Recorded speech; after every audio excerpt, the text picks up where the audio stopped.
Hi, this is Tanya Atomic, and this is my review for Fright Night 2 New Blood for the 31 Days Challenge.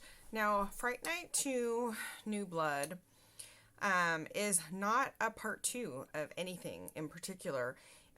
It has no business being called a part 2.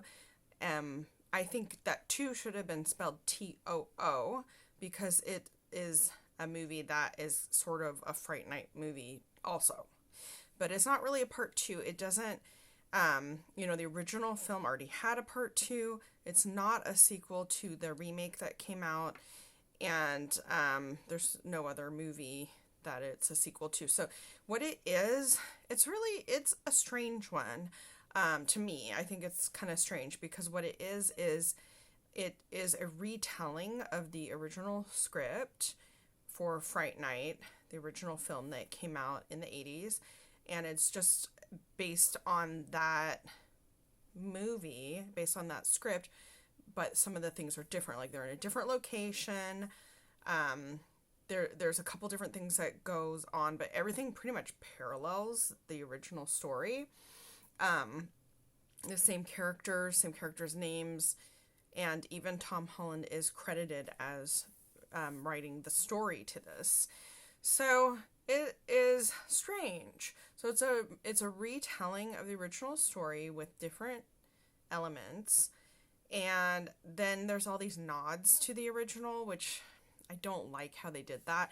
Basically, they put in lines from the original, but they're not connected to the same meanings of what was in the original. It was just a way to get the line in, or a scene that nods to the early. I mean, it's I will say it is clever how many nods they put to the original without breaking continuity and with keeping it within the story that they're making. So it is clever, but there's a lot of emotional elements that are missing. So in that way, it's kind of annoying because if it nods to the original, you have to know the original, but then you know that in the original there's some meaning behind that part that it isn't happening in this one.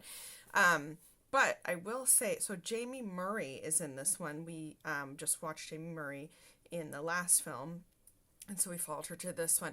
And she actually plays the vampire Jerry Dandridge, and they add this element of this Bathory element to it. So in that way, that stuff I liked, but I feel like it shouldn't have been a Fright Night film. Like, it's weird that it's the same story of Fright Night with the same characters acting the same way, with nods to the original characters. It's almost like a multiple universe version of Fright Night. Like, this is a different universe with these characters, and not, I don't know, it's weird. It doesn't act as a part 2. Like I said, it acts more like a TOO. There's some amazing scenes with Jamie Murray. I mean, there's like scenes that I feel like are worth watching the film for. There's Jamie Murray rising naked out of a giant pool of blood, and that scene is everything. That scene is everything. It's the whole movie. There's other scenes with her that are amazing, and I believe that she, for me, is the most memorable part of this movie. Her scenes I really enjoyed. Then there were other things I didn't like, and it's weird because overall I didn't hate the whole movie overall, even though I'm a big fan of the original, and I felt like that was weird and unnecessary kind of. But there were scenes that were really good. So there were elements that were annoying to me and things that I didn't like, and then there were scenes that were also very, very good.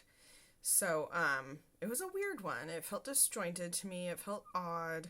It felt like a different universe. Like, what am I doing? Where am I? What's happening? But for the scenes that I enjoyed and was glad that I saw the movie. But then there were other things that were disappointing, kind of like, what? This is strange to me. Especially as a fan of the original, it's like there were things you wouldn't get unless you were a big fan of the original, seen it a million times, but at the same time, if you had, you'd probably be disappointed in this. So it's odd. I feel like it's, I don't know. I don't know. I feel like it's a little bit strange. I feel like it's a different movie than a Fright Night movie, but that Fright Night was connected so that there was a recognizable name is kind of how it feels. But then their writing is so, like I said, there's a lot of clever things put in there and so much like devoted to connecting it to the original movie that I felt like there was a lot of care taken in that almost, but that it was weird that it was a Fright Night film because it feels like a different film. However, it's so heavily Fright Night. I don't know. It's a weird one for me. It's a very weird one for me. Who could I recommend it to? I feel like people that were super duper fans of the original, I wouldn't recommend it to. However, I was, and there were things that I found worth watching. Definitely, if you're a Jamie Murray fan, go, yes, this is for you. I mean, rising out of the pool, giant pool of blood. I mean, there you go. That's all I have to say. I think she was really good in this, and definitely recommend it to those people. If you're not a fan of remakes or you find it weird that things don't follow canon, then this is not for you. If you like references to nods to other films or alternate universe type things, then I would say check it out. And we are going from Fright Night 2 to Psycho 2.